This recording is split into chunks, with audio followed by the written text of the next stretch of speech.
ಯರಮರ್ಸ್ ಕ್ಯಾಂಪಿನಲ್ಲಿರುವ doctor APJ Abdul Kalam ವಸತಿ ಶಾಲೆಯಲ್ಲಿ ಮೂಲಭೂತ ಸೌಕರ್ಯ, ಖಾಯಂ ಶಿಕ್ಷಕರ ಕೊರತೆ, ಕಟ್ಟಡ ದುರಸ್ತಿ ಸೇರಿದಂತೆ ಇತರೆ ಬೇಡಿಕೆ ಈಡೇರಿಕೆಗೆ ಒತ್ತಾಯಿಸಿ ವಿದ್ಯಾರ್ಥಿಗಳ ಪಾಲಕರು ಜಿಲ್ಲಾಧಿಕಾರಿ ಕಚೇರಿ ಸಿಬ್ಬಂದಿಗೆ ಮನವಿ ಸಲ್ಲಿಸಿದರು.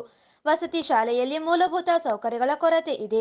ಕಟ್ಟಡ ಶಿಥಿಲಗೊಂಡಿದ್ದು, ಹೊಸ ಕಟ್ಟಡ ನಿರ್ಮಾಣಕ್ಕೆ ರಾಯಚೂರು 90% ಪೂರ್ಣವಾಗಿದ್ದು, ಇನ್ನುಳಿದ ಕಟ್ಟಡ ಕಾಮಗಾರಿ ಪೂರ್ಣಗೊಳಿಸಬೇಕು. ಶೌಚಾಲಯ, ಆಟದ ಮೈದಾನ, ಹಾಸ್ಟೆಲ್ ವ್ಯವಸ್ಥೆ ಒದಗಿಸಿಕೊಡಬೇಕೆಂದು ಮನವಿ ಮಾಡಿದರು.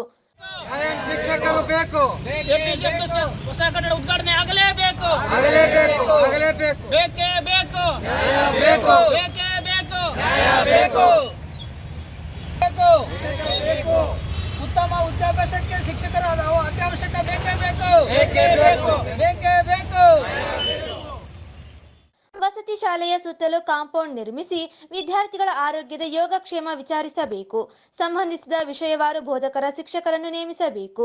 ತರಗತಿಯಲ್ಲಿ ಹೆಚ್ಚಿನ ವಿದ್ಯಾರ್ಥಿಗಳು ಇರುವುದರಿಂದ ವಿದ್ಯಾಭ್ಯಾಸಕ್ಕೆ ತೊಂದರೆಯಾಗಿದೆ. ಎಬಿಸಿಡಿ ತರಗತಿ ಕೋಣೆ ಮಾಡಿಸಿ ಮಕ್ಕಳಿಗೆ ಸೂಕ್ತ ವ್ಯವಸ್ಥೆ ಮಾಡಬೇಕು. ಮೇಜಿನ ವ್ಯವಸ್ಥೆ ಕಲ್ಪಿಸಿಕೊಡಬೇಕೆಂದು ಒತ್ತಾಯಿಸಿದರು. ಸಿಬಿಎಸ್ಇ ನವೋದಯ ಯರಮರ್ಸ್ ಕ್ಯಾಂಪ್ ರಾಯಚೂರು ಇಲ್ಲಿ ಈ ಜಿಲ್ಲೆಯಲ್ಲಿ ಒಂದು ಸಿಬಿಎಸ್ಇ ಅಲ್ಪಸಂಖ್ಯಾತರ ಸಿಬಿಎಸ್ಇ ಶಾಲೆ ಇದೆ. ಈ ಒಂದು ಶಾಲೆಯಲ್ಲಿ ಮೂಲಭೂತ ಸೌಲಭ್ಯಗಳಿಲ್ಲ. ಒಂದು ಹೊಸ ಕಟ್ಟಡ ಆದರೂ ಕೂಡ ಅರ್ಧಂಬರ್ಧ ಕಾಮಗಾರಿಯಾಗಿ ಅಲ್ಲಿಯೇ ನಿಂತಿದೆ. ಹಾಗಾಗಿ ಅಲ್ಲಿ ಓದ್ತಕ್ಕಂಥ ಸುಮಾರು 500 ವಿದ್ಯಾರ್ಥಿಗಳಿಗೆ ಬಹಳ ತೊಂದರೆ ಇದೆ. ಮುಖ್ಯವಾಗಿ ಸಿಬಿಎಸ್ ಶಾಲೆ ಅಂತ ಹೇಳಿದ್ರೆ ಅಲ್ಲಿ ಇಂಗ್ಲೀಷ್ ಮತ್ತು ಮ್ಯಾಥ್ಸ್ ಶಿಕ್ಷಕರೇ ಇಲ್ಲ. ಹಾಗಾಗಿ ದಯವಿಟ್ಟು ಈ ಮೂಲಕ ನಾವು ಎಲ್ಲ ಪಾಲಕರು ಒತ್ತಾಯ ಮಾಡ್ತಾ ಇದ್ದೇವೆ. ಅಲ್ಲಿ ನಮ್ಮ ಮಕ್ಕಳ ಒಂದು ಮುಂದಿನ ಭವಿಷ್ಯಕ್ಕಾಗಿ ಕೂಡಲೇ ಅಲ್ಲಿ ಶಿಕ್ಷಕರನ್ನು ನೇಮಿಸಬೇಕು.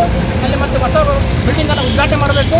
ಇದ್ದಂಥ ಬಿಲ್ಡಿಂಗಲ್ಲಿ ಮಕ್ಕಳಿಗೆ ಮೂಲಭೂತ ಸೌಲಭ್ಯವನ್ನು ಕೊಟ್ಟು ನಾವು ಮಕ್ಕಳ ವಿದ್ಯಾಭ್ಯಾಸಕ್ಕೆ ಬಹಳ ಸರ್ಕಾರ ಕಾಳಜಿಯನ್ನು ವಹಿಸಬೇಕು. ಅದರಲ್ಲಿ ಎಲ್ಲ ಪಾಲಕರು ಮಕ್ಕಳ ಜೊತೆ ನಿರಂತರ ಉಪವಾಸ ಸತ್ಯಾಗ್ರಹವನ್ನು ನಾವು ಈ ಜಿಲ್ಲಾಧಿಕಾರಿಗಳ ಕಚೇರಿ ಮುಂದೆ.